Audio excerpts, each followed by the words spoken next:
ಪ್ರಧಾನಿ ನರೇಂದ್ರ ಮೋದಿ ಅವರು ಎರಡನೆಯ ಅವಧಿಗೆ ಪ್ರಧಾನಿಯಾಗಿ ಅಧಿಕಾರ ವಹಿಸಿಕೊಂಡ ನಂತರ ಇದೇ ಮೊದಲ ಬಾರಿಗೆ ಕೇಂದ್ರ ಸಂಪುಟ ಪುನರ್ರಚನೆಯಾಗುತ್ತಿದೆ.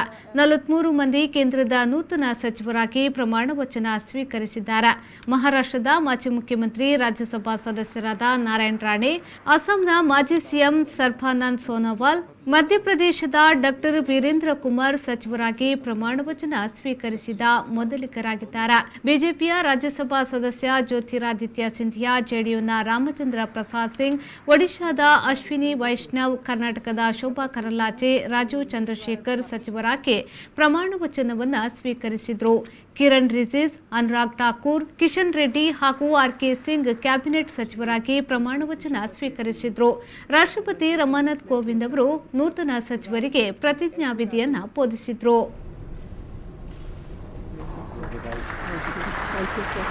रखूंगी मैं भारत की प्रभु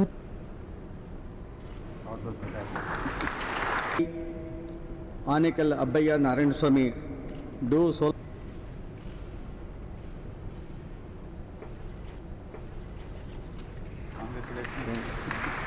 और ईश्वर की शपथ लेता हूं कि मैं विधि द्वारा